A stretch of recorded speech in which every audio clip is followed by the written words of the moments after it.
कल भागवतम में हमने देखा एक बड़ा ही सुंदर विवरण शहर का, शहर जिसके 9 दरवाजे हैं, 7 तल हैं,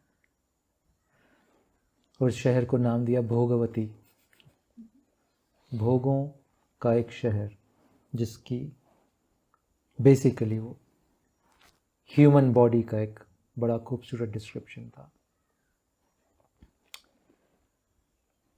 आगे शुरू करते हैं। Chapter 54, title the road to freedom. The only way which has helped man to learn about the truth is devotion to the Lord Narayana.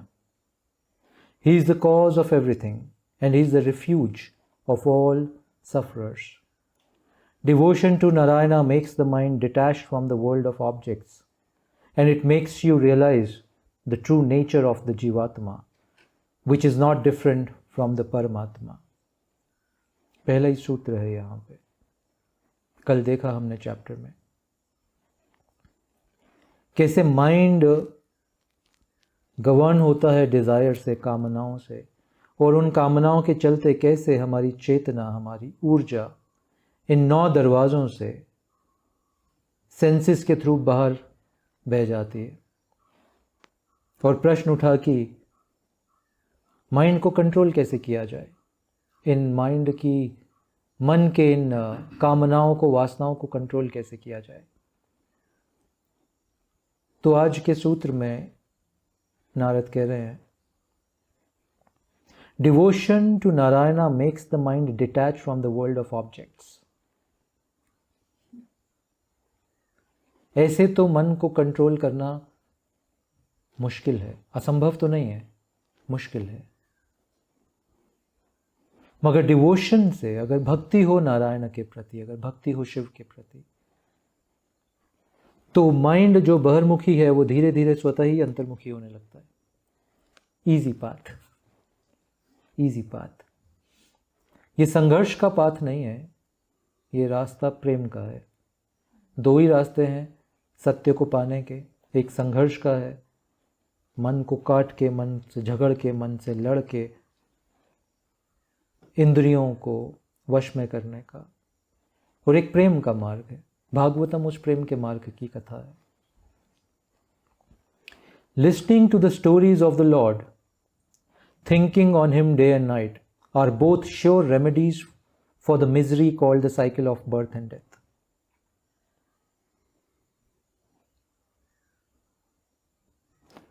दूसरा सूत्र आ गया यहाँ पे, श्रवण और मनन। ये 2 सूत्र हैं, श्रवण और मनन। वेदांत की साधना के 3 चरण हैं, उसमें से ये पहले 2 चरण नारद ने यहीं बता दिए। श्रवण, क्यों हम ये पाठ कर रहे हैं भागवतम का? क्योंकि तुमने महसूस किया होगा, जब तुम इस पाठ को सुन रहे हो उस समय तुम्हारा मन विचलित होकर बाहर के विषयों पे नहीं जा रहा, वहां बैठ के सुनने मात्र से। तो श्रवण की शक्ति, और जितना ये श्रवण होगा इन कहानियों के थ्रू, उतना इसका कुछ अंश बह के मनन की तरफ जाएगा। यानी तुम उन चीज़ों पे विचार करने लगोगे, तुम्हारा थॉट चलने लगेगा उन चीज़ों के ऊपर, उन कथाओं के ऊपर, उन कथाओं में छुपे सूत्रों पे। 2 बड़े इंपॉर्टेंट चरण हैं ये साधना के। नारद ने तो तीसरे चरण की बात ही नहीं की, निधिध्यासन है तीसरा चरण, उन्होंने तो वो बात ही नहीं की है कि नहीं, यही 2 चरण are the sure remedies for the misery called the cycle of life and death. 2 ही चरणों में काम हो जाएगा। In the story of Puranjana, when he died, he became the daughter of Vidarbha in his next birth. He was fortunate to have been born to a good man, and he became the wife of Malyadhwaj Pandya, who was a devotee of Narayana. A daughter and 7 sons were born to them.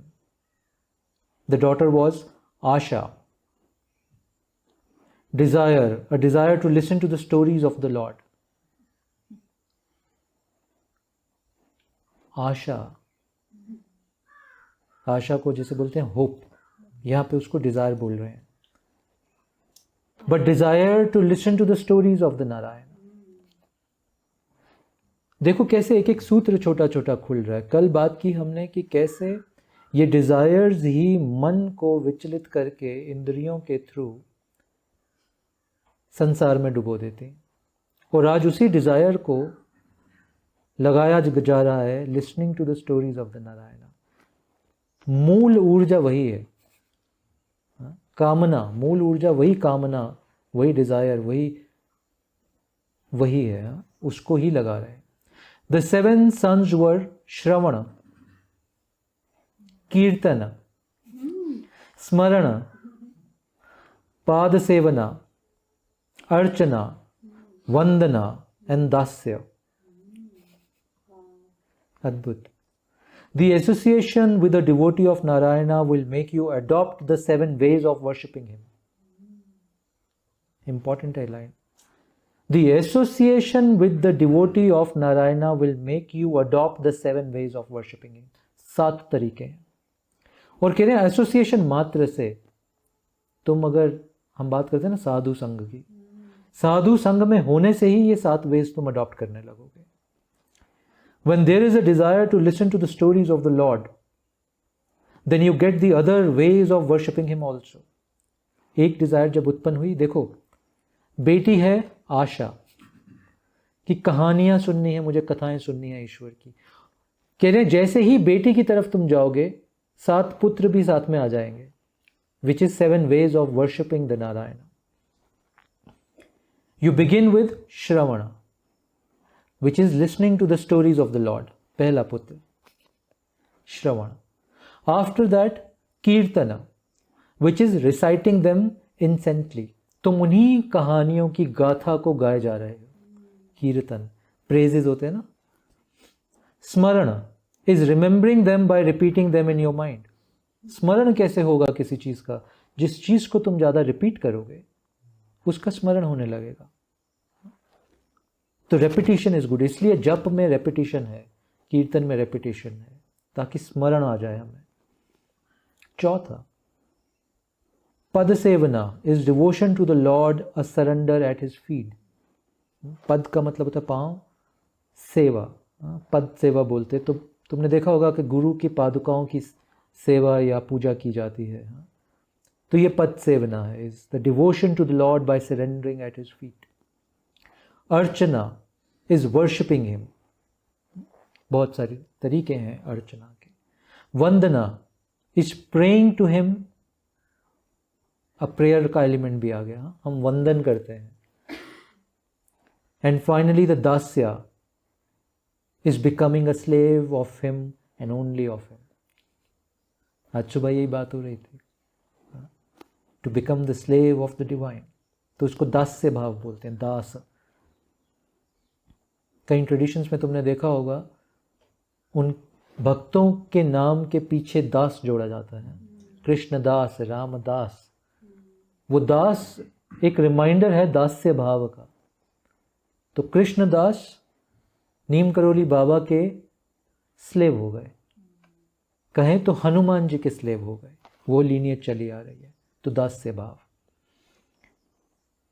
When one is engaged in these, the mind breaks away from the bondage of karma, and in a short while, the Jivatma will realize its true nature and become one with the Paramatma. Puranjana became one with Avijnata. अविज्ञता वो जो दूसरा पक्षी, उसका जो मित्र था. I will illustrate the lesson with another example. Consider a deer wandering in the garden. It has found a mate, and the garden is full of green grass on which it can live for its entire life. The flowers growing there and the gentle breeze wafting across the garden makes the deer so happy that he thinks there is nothing which can ever spoil his bliss and his contented life there. But all the while, the dread wolf, which is bent on eating it up, is standing there in front of it. In its preoccupation with its mate and the beauty of the garden, the heavenly taste of the grass and the wonderful breeze which is blowing across the garden, the poor deer does not see the wolf. सामने खड़ा है वो wolf. nor it is aware of a hunter who is even now aiming his dread arrow at it from the behind. तो सामने wolf खड़ा है खाने के लिए और पीछे हंटर है तीर लेके. Man's life on earth is even like that of the unfortunate and careless deer. सामने वुल्फ, पीछे हंटर और बीच में pleasures. The pleasures of the world are as evanescent as the scent of the flowers in the garden. Evanescent मतलब fleeting, जैसे फूल की खुशबू fleeting है, अभी नहीं होगी. ऐसे ही pleasures of the world है. Man and woman wander around in this little garden in search of the fleeting pleasures found in the company of each other. All the while, time in the form of a wolf is waiting there in front of him, but they don't notice it. Behind him is death with 1,000 diseases in the form of arrows. He sends the arrow one by one, and yet man does not understand the message, does not heed the warning. एक एक करके एक एक disease आती है, वो पीछे से मृत्यु का तीर आ रहा है और सामने काल खड़ा है. क्या डिस्क्रिप्शन है. और बोला विद 1,000 एरोज. तो ये सारे एरोज एक साथ नहीं कह रहे, वन बाय वन इंस्टॉलमेंट में मारा जाता है.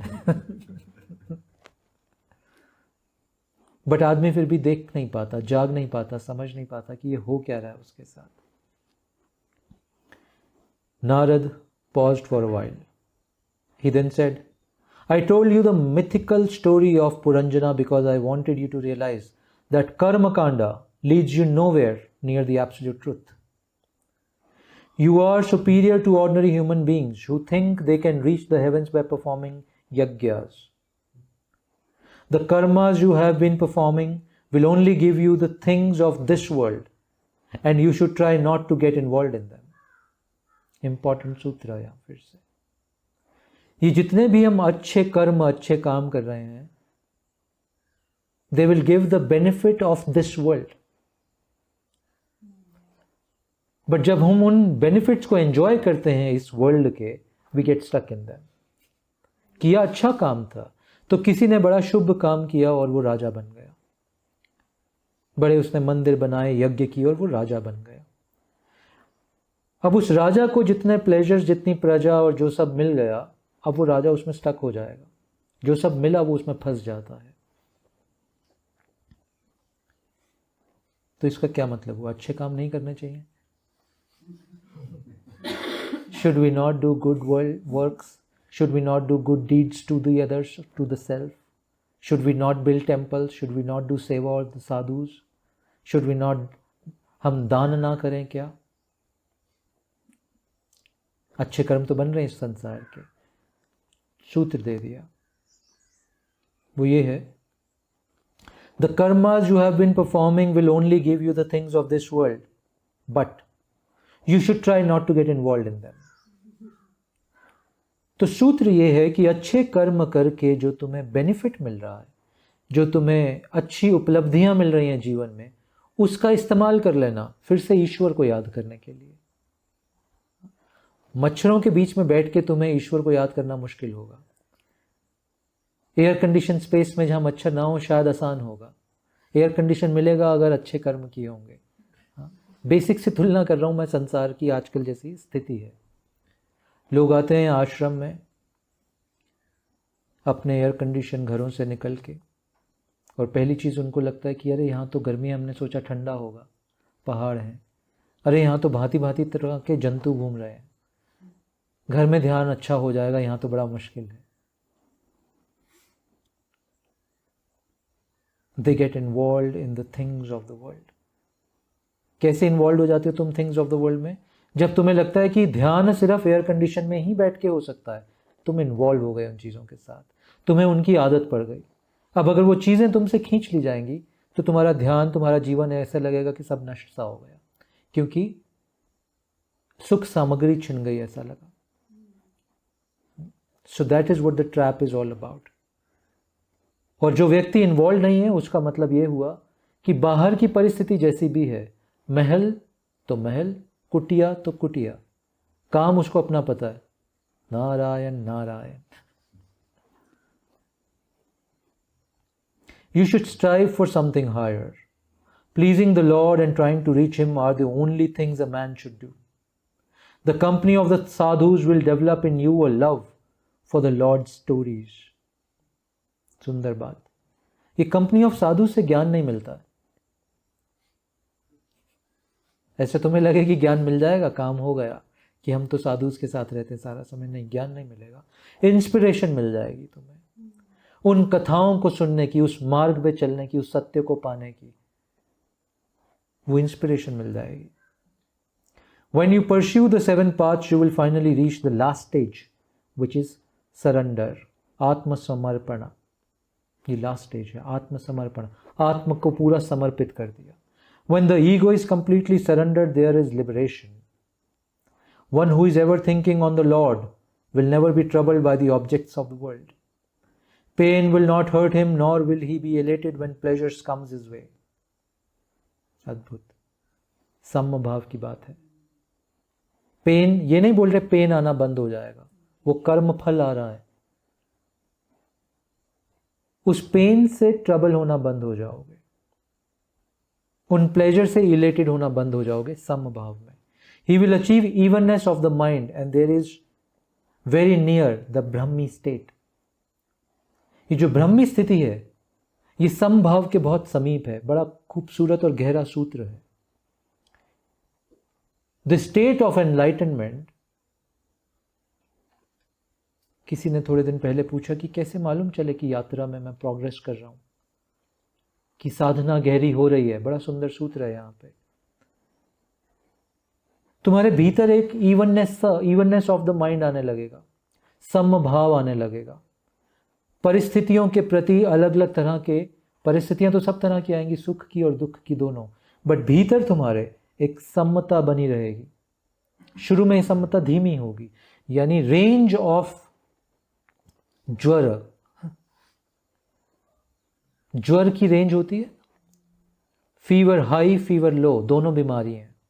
तुम्हारी ये रेंज कम होने लगेगी. अभी क्या होता है, जब सुख आता है तो फीवर बहुत बढ़ जाता है हमारा. उत्साहित जब तुम होते हो फीवर बहुत बढ़ जाता है, और डिप्रेस होते हो तो बॉडी का फीवर कम हो जाता है, टेम्परेचर कम हो जाता है. This movement will come down slowly. तुम एक सर्टेन रेंज में आने लगोगे. उसी रेंज को हेल्थ कहा जाता है. हाँ, क्या बोलते हैं उसको, स्वस्थ. स्वस्थ मतलब उस रेंज में होना. शरीर का स्वास्थ्य भी वही है. और फिर चलते चलते तुम बिल्कुल एक बिंदी पे आ जाओगे, यानी तुम पूर्णतः स्वस्थ हो गए. वो बिंदी है 98.4, यानी वो एकदम सम हो गया ये आदमी. ना 0.1 डिग्री टेम्परेचर ऊपर जा रहा है खुशी में, ना 0.1 डिग्री नीचे जा रहा है दुख या डिप्रेशन की अवस्था में, एकदम सम. This state is very close to enlightenment, the ब्रह्मी अवस्था. Strive for this. इस समता के लिए कोशिश करना. और ये समता तुम जीवन की हर परिस्थिति में इंप्लीमेंट कर सकते हो या एक्सपेरिमेंट कर सकते हो. स्वादिष्ट भोजन करते हुए समता, नॉट टू इलेटेड. कम नमक का खाना अगर मिल गया तो नॉट टू सैड कि और नमक लाओ, समता. जीवात्मा एंड द परमात्मा will merge into each other and there will be no more births and deaths. So, forget this path which you have been pursuing and devote the rest of your life to the meditation on the Lord. For a long moment there was silence in the royal hall. The king had tears in his eyes and he said, "Indeed, my lord, in your infinite kindness you came to me and showed me the one and the only path which will lead to salvation. It is evident that my gurus either do not know this truth or they did not think of initiating me into this wonderful secret. I have tried to follow very carefully what you have had the grace to teach me, and with your blessings I may reach the feet of the Lord by the 7 pathways of approach. Please bless me."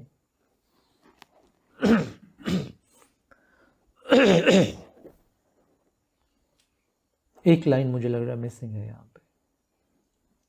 उन्होंने बोला, "It is evident that my gurus either do not know this truth or they did not think of initiating me into this wonderful secret. एक तीसरा विकल्प भी है यहाँ पे. ऐसा हो नहीं सकता कि अगर गुरु बोल रहे हैं तो उसको ये पता ना हो बात. बट शायद स्टूडेंट रेडी नहीं था. He was not yet ready to be told this truth. Narad was very pleased that the king was enlightening. Narad was very pleased that the king was enlightened. And after blessing him, he went back to his Siddhaloka. King Prachina Bharish renounced his karmas. He renounced his kingdom and his mind was dwelling night and day on the feet of the Lord. And not long afterwards, he reached the lotus feet of Narayana. Wow. That's how chapter 54 ends. Chapter 55, titled The Pracheta's Brothers. The Pracheta brothers were 10 in numbers, and as already mentioned, they were the sons of Bharishat.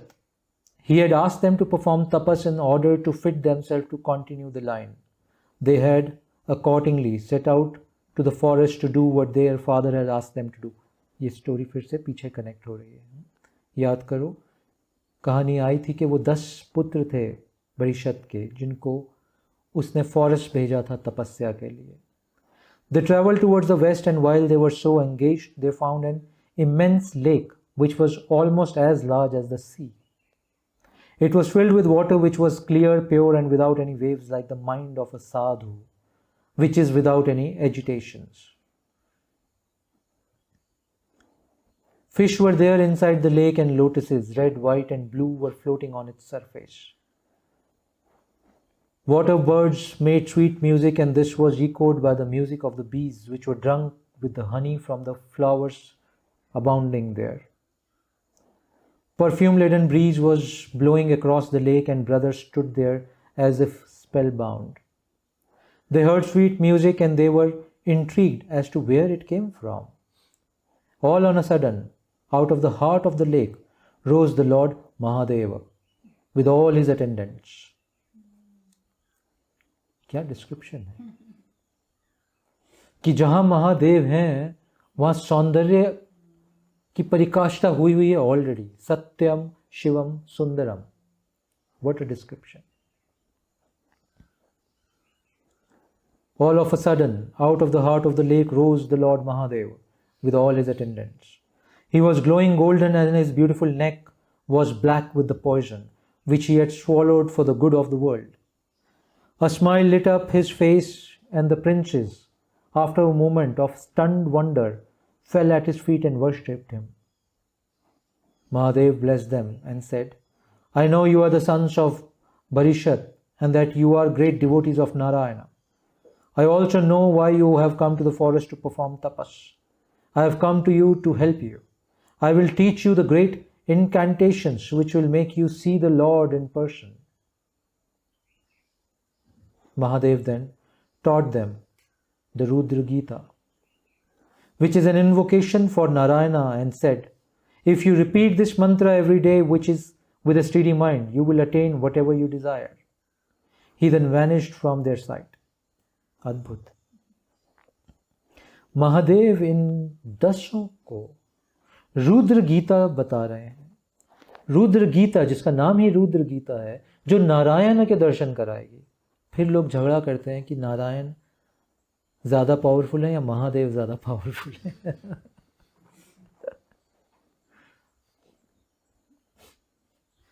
The Prachetas entered the ocean, and there they performed tapas for a long time. Narayana, pleased with their devotion, appeared before them and said, I am pleased with your tapas. Ask me what you desire most, and I will grant you that. I know that you have been commanded by your father to perform tapas in order to continue the line of kings. I assure you that a son will be born to you who will be a Prajapati. His fame will spread all over the world, and he will be remembered by posterity. There was once a rishi by name Kandu, and he was performing intense tapas. Indra, with the intention of disturbing his tapas, sent down to the earth an apsara called Pramalocha. The rishi became so enamored of her that he spent many years with her, tasting the pleasures of the senses. A daughter was born to them. Pramlocha abandoned the child in the forest and went back to the heavens. The child which was weeping was adopted by the trees of the forest. Taking pity on the child, the moon came and placed his index finger into her mouth and fed her with nectar. The child is now a woman. Her beauty is heavenly. She will be the wife to all of you, and she will bear a son who will be the Prajapati. The Prachetas were overwhelmed by the sight of the Lord. Composing themselves, they fell at the feet and praised him. Accepting their worship with a gracious smile, Narayana vanished from their sight. तो वो 10 बच्चे और ये उस ऋषि और अप्सरा की बेटी जो जंगल की पुत्री बनी, इनका विवाह होगा उन 10 से और एक कोई प्रजापति पैदा होगा. That's the story. The brothers then rose out of the ocean and they saw the entire face of the earth covered by trees and nothing could be discerned. They became angry and tried to burn the entire forest. Brahma came to them and asked them to forbear from their rashness.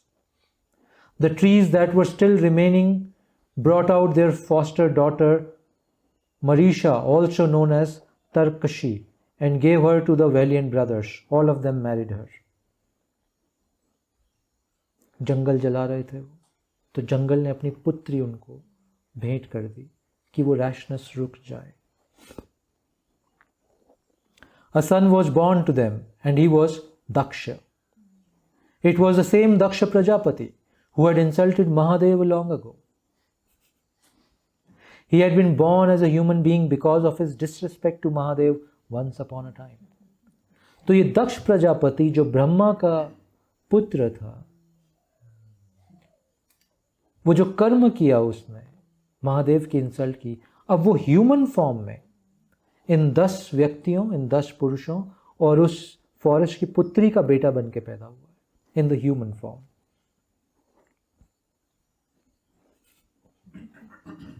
हम भी human form में पैदा हुए. कुछ बदतमीजी तो की है हमने, इसका मतलब पीछे.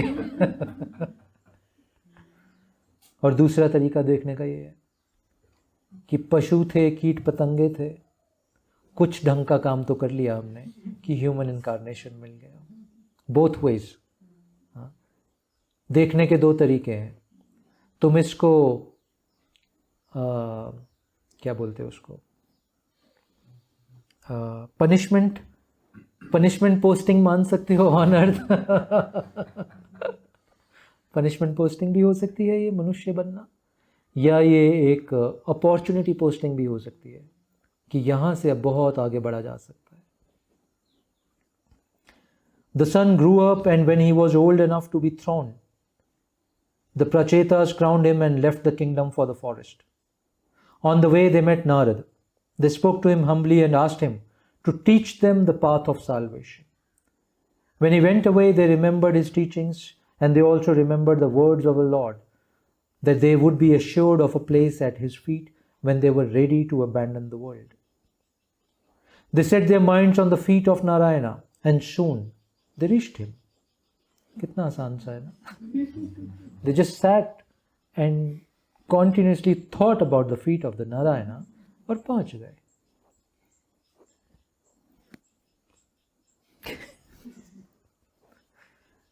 यहाँ तो हमसे 12 सेकंड का ध्यान नहीं हो रहा है.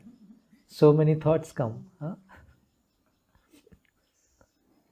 Here ends the conversation between Maitreya and Vidura. अरे बाप रे, ये स्टोरी तो वहां से चल रही थी. Do you remember? ये स्टोरी तो विदुर की थी. विदुर जो सब छोड़ के अपना राज्य फॉरेस्ट में तपस्या के लिए चला गया था और फिर उसको कहा गया था कि मैत्रेय ऋषि को मिलना. And so many stories and we forgot about this कि ओरिजिनली ये तो उन दोनों की कथा चल रही थी. अद्भुत. Here ends the conversation between Maitreya and Vidura. लिखने वाले का कमाल देखो, कितने threads and threads and threads and threads, और कैसे कनेक्ट कर दिया फिर से वापस. Vidura here takes leave of Maitreya and proceed towards Hastina to see his brother and Yudhishthira. His sole aim in going there was to make his brother realize that he should get ready to abandon the world and reach the feet of the Lord. It is interesting to note one detail. When he is questioned by Yudhishthira about his travels, Vidur does not tell him about the tragedy at Prabhasa. Prabhas ki tragedy. He was very soft-hearted by nature and he could not bear the sight of suffering in others. He did not have the heart to give them the terrible news about Krishna's death. That's how chapter 55 ends. वाह, पूरा एक circle है, पूरा एक वर्तुल हुआ है. Chapter 56 titled Priyavrata. Swambhu Manu had, as has been said before, 5 children. Akuti, Devahuti, Prasuti were the daughters, while Priyavrata and Uttanpada were the sons. Devahuti was the wife of Kardama and the mother of Kapila. Akuti became the wife of Ruchi and her son was Yagna. Prasuti was the wife of Daksha and the mother of Sati. Uttanpada was the father of Dhruva, the favorite bhakta of Narayana. ये details आ चुके हैं story में पहले. Priyavrata was the elder of the 2 sons, but early in life he had heard the teachings of Narada and he had no desire to rule the kingdom. He asked his brother Uttanpada to take up the burden of ruling the kingdom and went off to the forest to perform tapas. देखो, he asked his brother Uttanpada to take up the burden of ruling the kingdom. किसी के लिए kingdom को rule करना एक burden है और किसी के लिए, पॉलिटिक्स में हम देखते हैं आजकल, जीवन का एकमात्र लक्ष्य है किंगडम को रूल करना at any cost. Uttanpada was ruling the land for many years. After him, Dhruva and his descendants ruled the land. Prachinbharis and the Prachetas were the descendants of Dhruva. Lineage देखो, जिनकी कहानी अभी पढ़ी हमने, ये ध्रुव के descendants हैं. Daksha, the son of the Prachetas, went to the forest to perform tapas after abandoning the kingdom. Manu saw that the land was without a ruler. He knew that it was not right. Much against his will, he went to the forest and tried to coax his son Priyavrata to come back and take up the task of ruling the kingdom. His mission was fruitless. He therefore left it to Brahma, his father, to try and coax Priyavrata to rule the kingdom. In a cave in the forest, Priyavrata was conversing with Narad, and to him came Brahma. The cave glowed with an unearthly glow because of the presence of Brahma. Priyavrata at once stood up, and so did Narada. Brahma smiled as his grandson and said, "My child, please listen to my words very carefully. The Lord, whose commands we should all obey, and which are obeyed by all of us, has ordained that you should do your duty as king. This human body given to you is for a purpose. You are meant to live the life of a normal human being on the earth. Each one of us has been created for a purpose. We are helpless in the hands of Creator. Each one of us are born with a purpose." ये सूत्र है.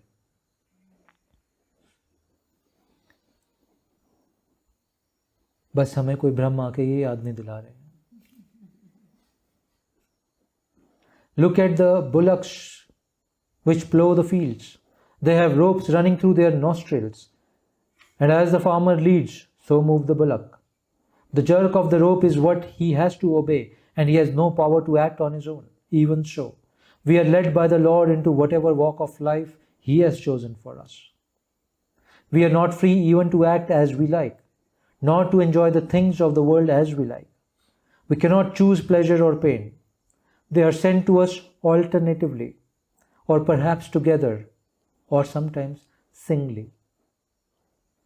We should not question why, only we should bear them with equanimity. Man should live in the world performing the actions he has been created to perform, and he has no right to refuse. Adbhut. However, if he moves without any attachment to the things of the world, he can be free of future births. Adbhut. कर्म को नहीं छोड़ना, कर्ता भाव को छोड़ देना है और कर्म फल को छोड़ देना है. अद्भुत. बट पूरे जगत में हर आदमी जो प्रेरित होता है साधना के लिए, वो सबसे पहले जो छोड़ता है वो कर्म है. छोड़ना क्या था? कर्ता भाव और कर्म फल. अद्भुत बात है ये याद रखना अपने भीतर. और जितने भी साधकों से तुम अपने पूरे जीवन में लोगे, ये एक सबसे गहरा सूत्र है. द बिगेस्ट मिस्टेक अ साधक डज. बचाना स्वयं को भी और साधकों को भी इस मिस्टेक से, क्योंकि ये एक मिस्टेक तुम्हारा पूरा ट्रैक बदल देती है.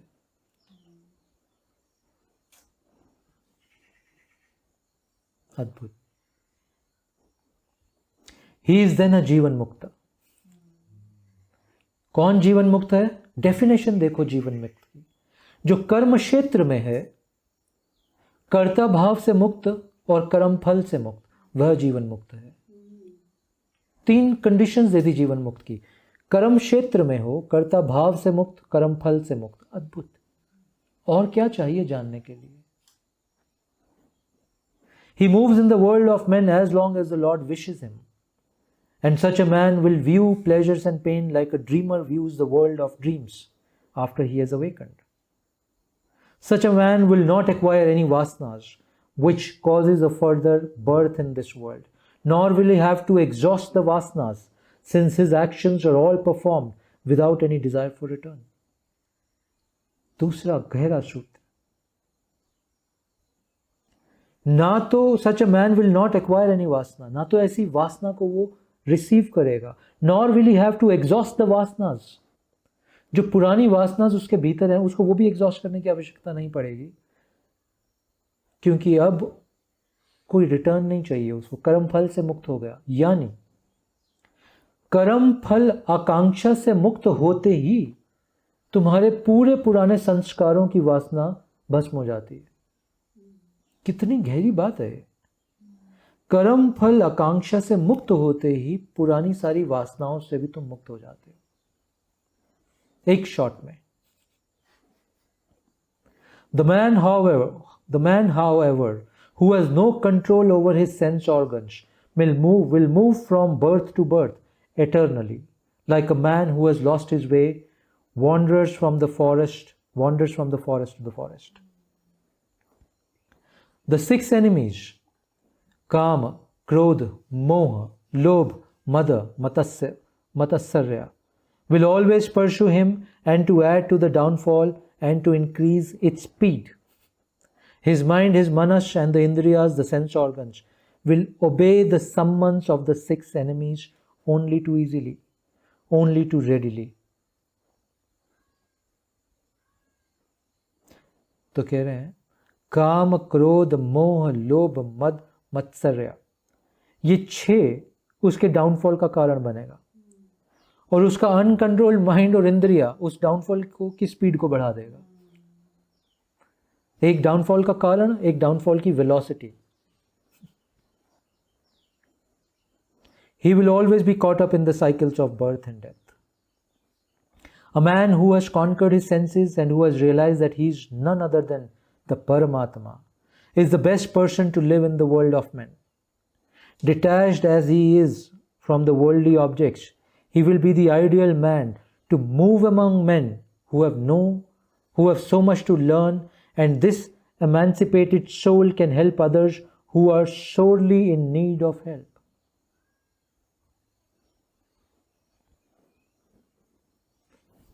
तो जो व्यक्ति एक्चुअली डिटैच्ड है from the objects of the world and the objects of the senses, कह रहे हैं एक्चुअली पृथ्वी पे बस एक वही एसेट है बाकी तो सब लाइबिलिटीज हैं। वही दूसरे लोगों को मुक्त करने का रास्ता दिखा पाएगा। The man who wants to conquer his इंद्रियाज should live the life of an ordinary man, marry, breed children and at the same time try to conquer his arch enemies. अद्भुत। फिर से वही बात, पुरुषार्थ, धर्म अर्थ काम धर्म अर्थ काम मोक्ष। Conquering his indriyas should live in the world as an ordinary man, marry, breed children and at the same time try to conquer his arch enemies. कौन से arch enemies? जो 6 arch enemies बताए। Once he had subdued them, the perfect man can walk fearlessly in the midst of men. थोड़ा volume बढ़ा दो उसको।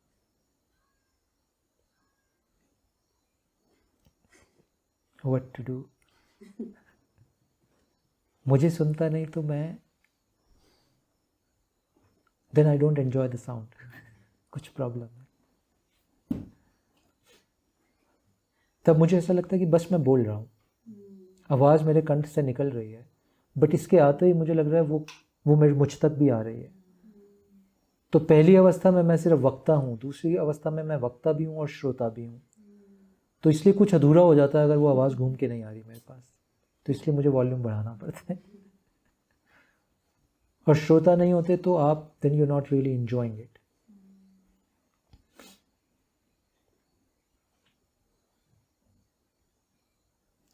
Once he has subdued them, the perfect man can walk fearlessly in midst of men.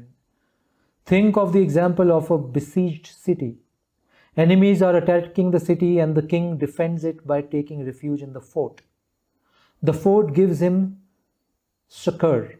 Even so, if a man takes refuge at the feet of the Lord, he can easily repel the 6 enemies and he can, at the same time, enjoy the things of the world which have been given to him by the Lord to be enjoyed. अद्भुत, क्या example दिया। तुम्हारा kingdom है जिसमें तुम्हें सभी तरह की चीजें दी गई हैं to enjoy all the things, but साथ में एनिमीज भी अटैक कर रहे हैं। तो उस किंगडम के अंदर तुम्हारा एक फोर्ट चाहिए कि जब अटैक ज्यादा बढ़ जाए तुम उस फोर्ट, उस किले के अंदर जाके छुप जाओ, तो अटैकर कुछ कर नहीं पाएगा। ये fort is the feet of the Narayan.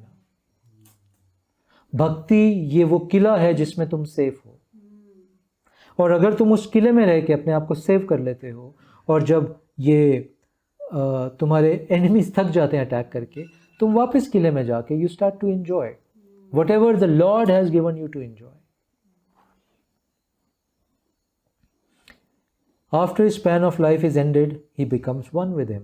The Jivatma and the Paramatma, who were always one, become one once again. I am telling you all this, my child, so that you can come back to the world of men and rule the land like a good king. Yours is an emancipated soul, and so you will never be in danger of losing yourself in the enjoyment of the worldly pleasures. After doing your duty, you can come back here and resume your search for peace. You have already achieved it, and that is why I am asking you to take up this task. Perform it for my sake. This selfless action of ruling the kingdom and continuing the line. Come back to the kingdom. With folded palms, Priyavrata listened to him and said, I will obey you, my lord. With a happy smile lighting his face, Brahma left the cave. Manu then came and taking Priyavrata back to the kingdom, established him on the throne.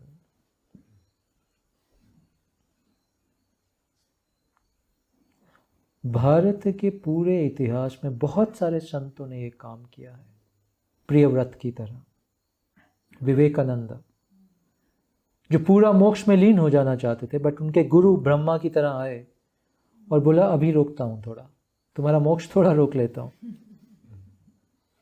Go rule the kingdom. वो kingdom क्या था? पूरे पृथ्वी पे धर्म का सूत्रपात करना, जिस धर्म को मनुष्य भूल चुका था। ऐसे बहुत एग्जाम्पल्स हैं भारत के इतिहास में जहां अवेकन लोग वापस आए to guide the others to be in the world of men again.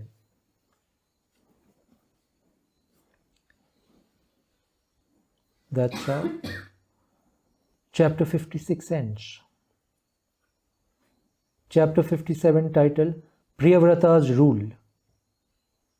Unattached as he was to the things of this world, Priyavrata lived among men, and he was not one with them.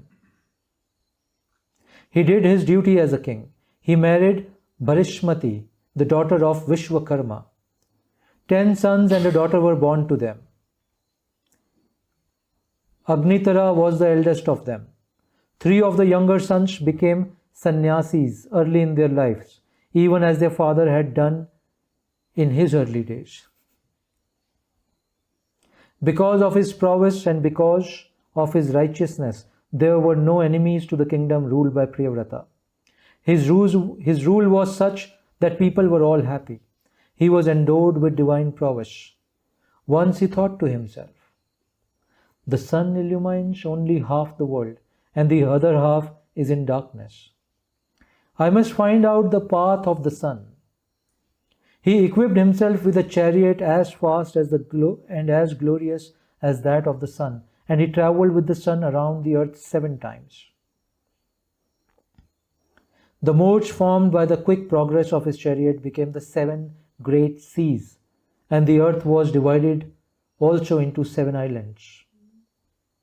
7 चक्र लगाए ना सूर्य के साथ,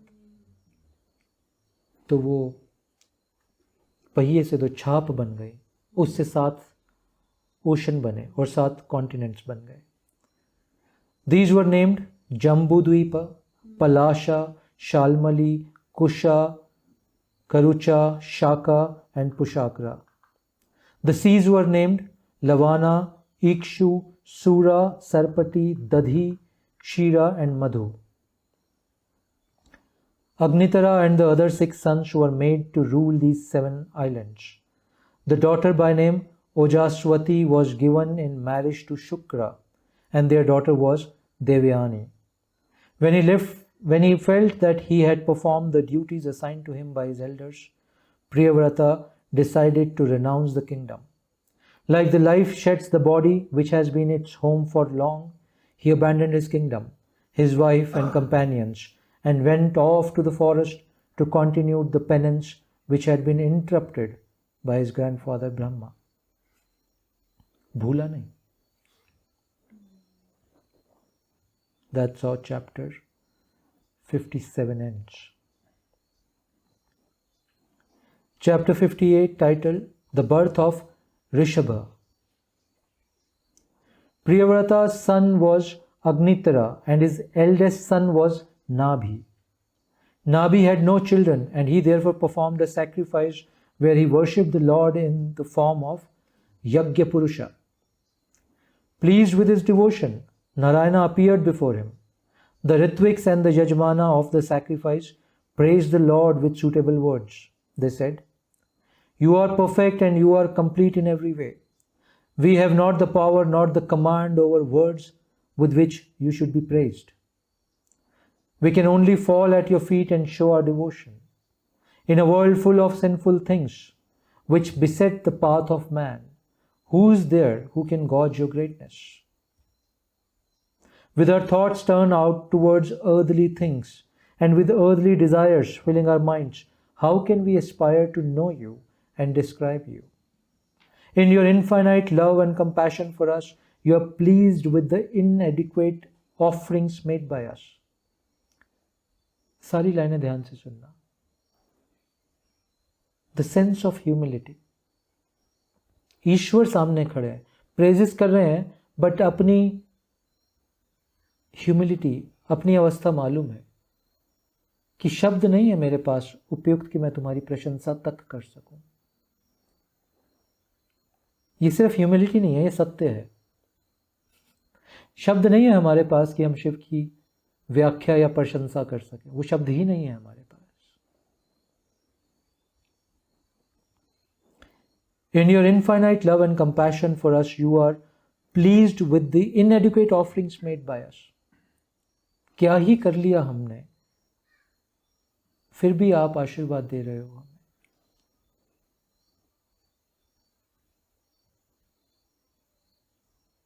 We praise you with words which are not enunciated clearly even. We worship you with water and tulsi leaves and tender blades of grass, and yet you are pleased with our worship. You are pleased with our worship. All that you want is bhakti. Without bhakti, the most elaborately performed yoga will not please you. It seems as though you have understood the deep bhakti we have for you. Aha. ना तुम्हारे शब्द prayer के, ना तुम्हारे कर्म, ना तुम्हारी offerings, किसी में इतनी क्षमता नहीं है कि वो ईश्वर तक पहुंच जाए या ईश्वर को खुश कर सके. बट ईश्वर के पास दृष्टि है तुम्हारे हृदय की. भीतर भाव क्या चल रहा है, भक्ति की प्योरिटी कितनी है, बस वही देखी जाती है. ये दुनिया ईश्वर की बड़ी अलग सी है. यहां मुकुट चढ़ाओ तुम सोने के, उसका कोई शायद मान नहीं है. यहां भाव से एक घास का तिनका भी चढ़ा दिया तो ईश्वर प्रसन्न हो जाएंगे. You have understood the deep bhakti that we have for you, or else how could you, the Lord of Lords, bless us with your presence? Worship, my Lord, should be selfless, and yet this yoga has been performed with an object in view.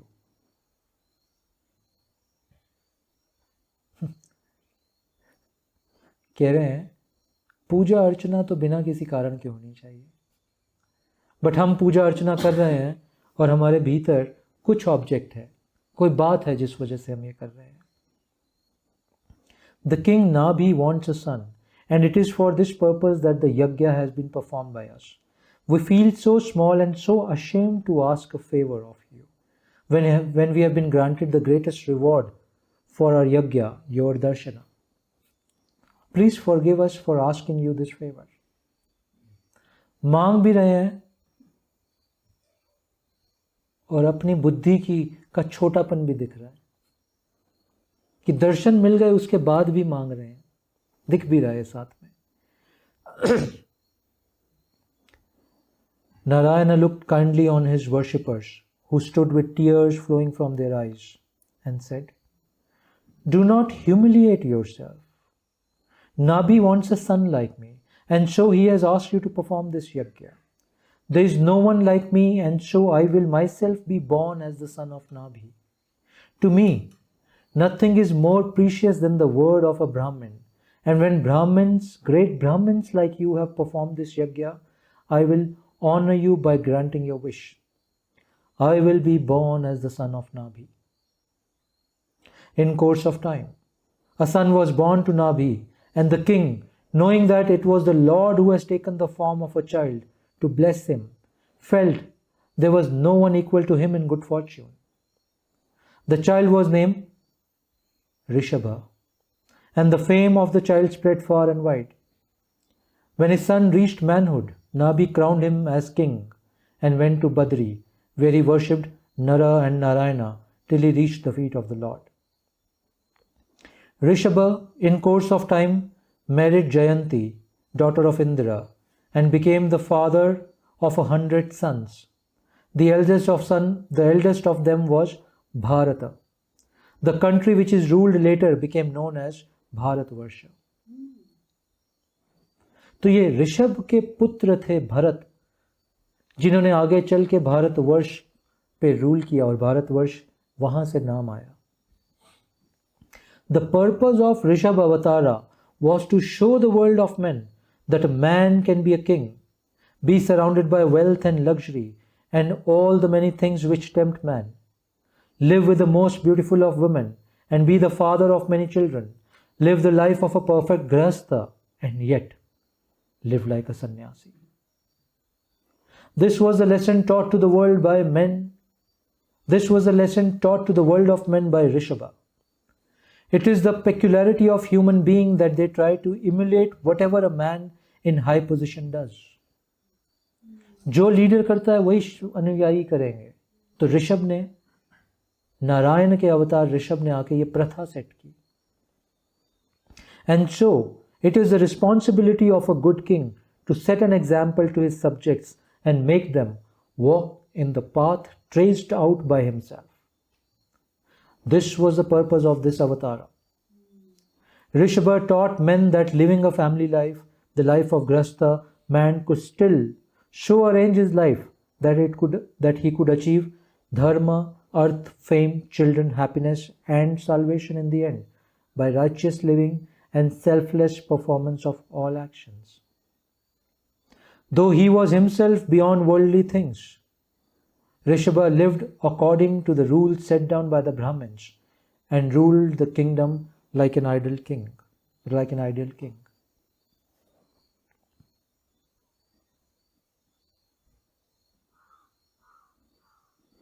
That's how chapter 58 ends.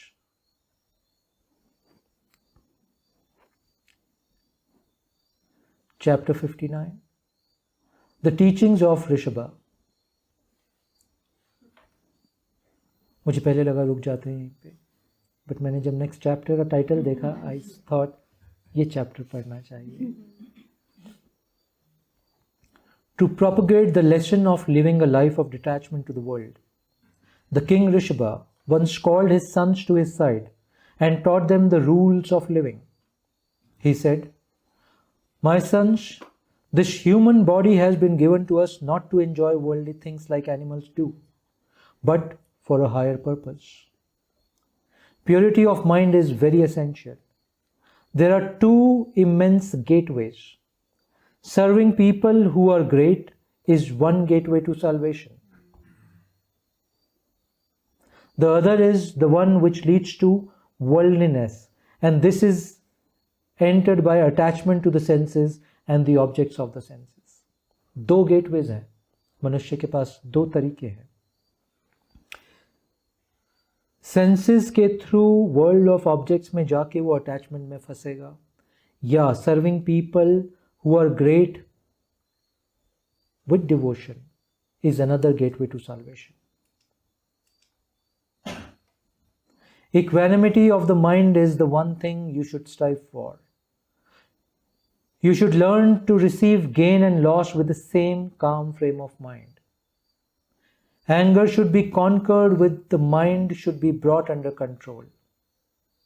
Anger should be conquered and the mind should be brought under control. Devotion to the Lord should be the sole aim of life. You should not become attached to wife and children, wealth and kingdom. Man should desire only that much which is essential for the maintenance of the body. Because of some wrong actions performed in the previous janma, this body has been given to you to live in. You have been made to be born in this world beset with many temptations. It is but logical that you should act in such a way that there will be no repetition of this cycle of birth and death. So long as the body exists, so long as the mind does not think on the higher truth, so long will karma also hold its sway over man. जब तक शरीर है और जब तक मन सत्य के बारे में विचार नहीं करता, तब तक कर्मों के जाल से मुक्ति का कोई रास्ता नहीं है. Avidya, that is ignorance of the true nature of the Atman, leads man to become involved in the snare called karmas. So long as man does not think on the Lord, his life will not find freedom. Man becomes more and more attached to women and a home and a child and 1,000 other things similar to these. Man fails to see that the world of object is false, and he does not think of the higher wisdom which tells him the truth about the world he lives in. He becomes foolish and suffers as the consequences of his attachments. He becomes foolish and suffers the consequences of his attachment. एक बार फिर repeat करता हूँ ये line. He becomes foolish and suffers the consequences of his attachment. So all the sufferings that we experience are the consequences of our own attachment. कोई और तरीका नहीं है सफरिंग आने का. हमारे ही खुद के अटैचमेंट के रोग से ही सारी सफरिंग आ रही है. ना तुम किसी और पे उसका दोष लगा सकते हो, ना तुम अपने पूर्व जन्म के संस्कारों पे उसका दोष लगा सकते हो, ना तुम अपनी किस्मत को कोस सकते हो, ना तुम परमात्मा को शिकायत कर सकते हो. तुम्हारे स्वयं की ही अटैचमेंट मूल कारण है तुम्हारी किसी भी प्रकार की सफरिंग का, शारीरिक, मानसिक, आध्यात्मिक, कोई भी सफरिंग हो. I and my, the true dread enemies of man, cloud his vision, and the knots of his heart do not get loosened. तो ये जो आई और माई की फीलिंग है, ये गांठें बना देता है हृदय के अंदर. ये गांठें खुलती नहीं है जब तक ये भाव नहीं हटेगा मैं और मेरा का. Because his love for woman, he forms new attachments. Home, land, son, relations, wealth, and so it goes on endlessly. The chain binding him to the earth has new links forged, and it becomes stronger and stronger. For such a man, the hopes of salvation are indeed thin. The moment he begins to see the truth about these things, the moment the knot in his heart becomes loosened by wisdom, he loses the attachment he had towards woman and all the other things. His ahankara. अच्छा, इससे पहले यहाँ पे बार बार ऐसी संज्ञा दी जा रही है, the man becomes attached to woman and things. ये सिर्फ कहने का भाव है, इसको जेंडर के तरीके से मत लेना. ये दोनों तरफ से कही जा रही है for the sake of language, क्योंकि शायद उस समय पुरुष ज्यादा पढ़ रहे थे. शायद जब बात पुरुष को कही जा रही थी, वो किंग को याद करो, ऋषभ अपने पुत्रों को ये बात कह रहे हैं. तो पुत्रों को ये बात कर रहे हैं, इसलिए वुमन की संज्ञा दी जा रही है. पुत्र को स्त्री के बारे में बताया जा रहा है. यहाँ जेंडर इशू का कोई सवाल नहीं खड़ा है. किससे बात की जा रही है वो महत्वपूर्ण है, और क्या बात कही जा रही है वो महत्वपूर्ण है. लोग फंस जाते नहीं तो. His ahankara and mamakara leaves him on their own accord. अहंकारा आई, ममकारा मेरा, मैं और मेरा. My sons, set your minds on thought of the Lord. Abandon attachment. Heat and cold, hunger and thirst, sorrow and delusion should have no effect on you. हमने समभाव की बात की थी इससे थोड़ी देर पहले. हीट एंड कोल्ड ये अच्छा है स्टार्ट करने के लिए. तो पसीना, it's all right. Your pursuit should be the pursuit of the only knowledge worthwhile, the knowledge of the Brahman. अद्भुत सूत्र है कि बेकार का कचरा माफिक ज्ञान मत अर्जित करो, जिसको हम इंफॉर्मेशन बोलते हैं, जो भरी हुई है आजकल सब जगह सोशल मीडिया पे. Your pursuit should be the pursuit of the only knowledge worthwhile, the knowledge of Brahman. कुछ भी मत सुनने, देखने, समझने बैठ जाओ, एक्वायर करने बैठ जाओ ज्ञान के नाम पे. Surrender yourself to the Lord. Dedicate your actions to Him. Listen to stories about Him and keep the companies of the devotees of the Lord. Sadhu Sang. Hate no one because everyone is an image of the Lord. Share the pain of others. Control your anger. Be alone with yourself whenever you can because solitude helps you to think of the Lord.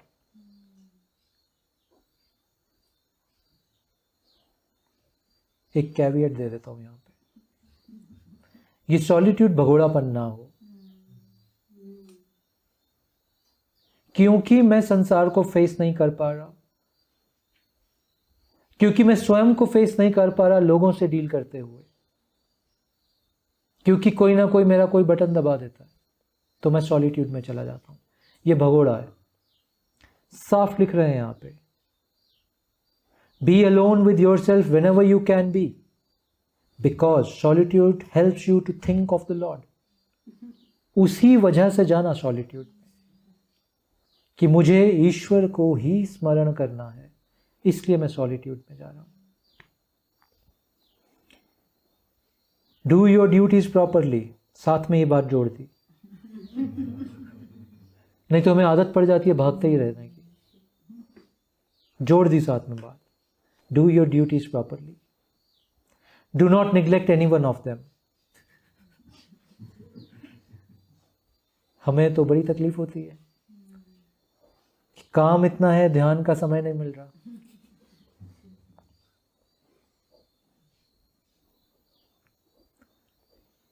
Speak स्पेयरिंगली and think more, यह अद्भुत सूत्र है। कौन? बोलो कम, मनन ज्यादा करो। या think से विचार नहीं है, थिंक मोर का मतलब है मनन करो और ज्यादा, ईश्वर के नाम पे, ईश्वर के फॉर्म पे। It is essential that a guru should lead the way for a shishya, a disciple. And for a son, there is no greater guru than his father. It is the duty of a father to lead his son in the right path, and it is the duty of a king to lead his subject in the right direction. I am your guru, and I am telling you what you should do. When a guru sees his disciple getting involved in karma, it is his duty to teach them the path of freedom. He has passed through this difficult journey called life, and he knows by experience the many pitfalls that beset the path of man. कोई चल चुका है तुमसे पहले, कोई देख चुका है कहाँ खड्डे हैं, कहाँ सड़क टूटा है, सुन लो उसकी बात। If the guru has not compassion enough towards his followers to warn him about them, what use then is all the learning of the guru?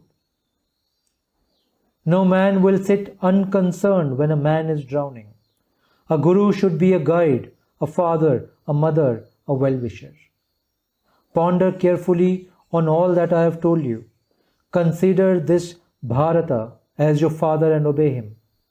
वो जो पुत्रों में जो सबसे बड़ा था, उसको भी एस्टैब्लिश कर दिया वहां पे।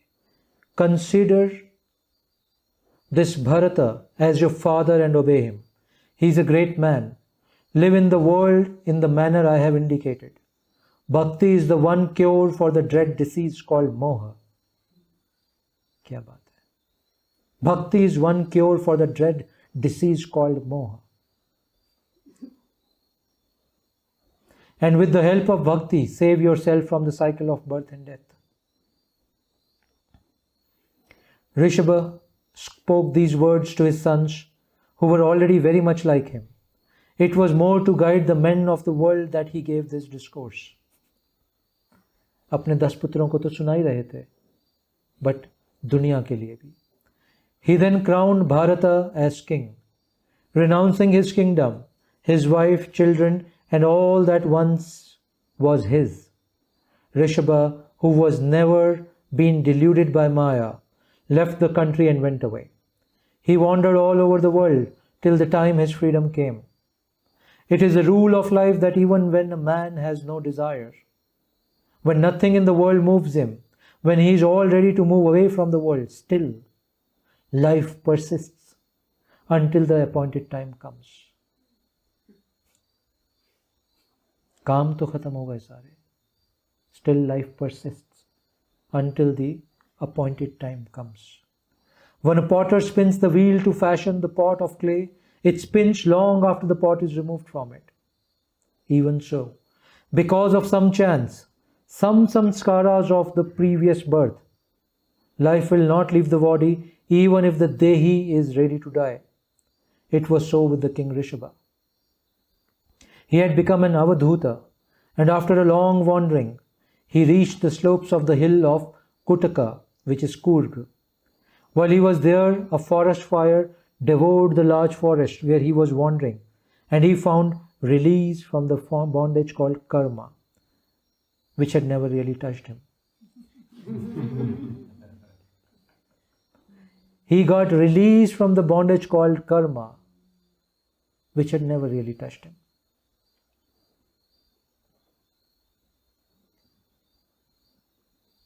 That's how this chapter 59 ends. ऋषभा. तुम्हें मालूम है ये ऋषभ कौन है? Any idea? ऋषि तो हैं कहानी में. He is a Rishi king. Narayan के अवतार हैं. और कौन है ऋषभ, मालूम तुम्हें ये? The first तीर्थंकर of Jains is ऋषभ. इन्हीं को वो बोलते हैं आदि भगवान. एक और वर्ड इनके लिए यूज किया जाता है, आदि समथिंग. जो पहले तीर्थंकर हुए जैनों के, जिन्होंने पूरी जैन, जहां से पूरी जैन परंपरा शुरू की, वो ऋषभदेव. ये हैं वो ऋषभदेव. तो ऋषभदेव भी नारायण के अवतार हैं. तो यानी जैन भी वैष्णवाइट्स हुए. मानेंगे शायद नहीं, वो मुझे नहीं मालूम उनकी क्या मान्यता है, बट ये लीनियज यहां से शुरू हुई. इसलिए देखो जिस तरह की टीचिंग्स दी ऋषभदेव ने, उसमें बड़े जैन झलक है उन टीचिंग्स में बड़ी, क्योंकि जैन धर्म पूरा बड़े डिटैचमेंट पे खड़ा है, त्याग पे खड़ा है. वो सब त्याग दो. हाँ, देह मतलब बाल त्याग दो, कपड़ा त्याग दो, सब त्याग पे खड़ा है वो पूरा धर्म. और ऋषभ ने यहाँ जहाँ पूरे अपने पुत्रों को जो दीक्षा दी है, वो बड़ी त्याग ओरिएंटेड दीक्षा है. भक्ति का एक सूत्र दिया सिर्फ, डिवोशन टू द लॉर्ड की एक लाइन थी, बाकी सारी त्याग वाली लाइनें थी. यहाँ से जैन धर्म की शुरुआत हुई. कैसे कह सकते हैं कोई सेक्ट अलग है भारत में? कैसे कह सकते हैं कि सनातन का हिस्सा नहीं है कुछ? एक से उपज रहा है यहाँ सब कुछ. अद्भुत. तो ये है Rishabhdev. So that's how chapter 59 ends. आज यहीं रोकते हैं. ओम नमो भगवते वासुदेवाय नमः. ओम नमो भगवते वासुदेवाय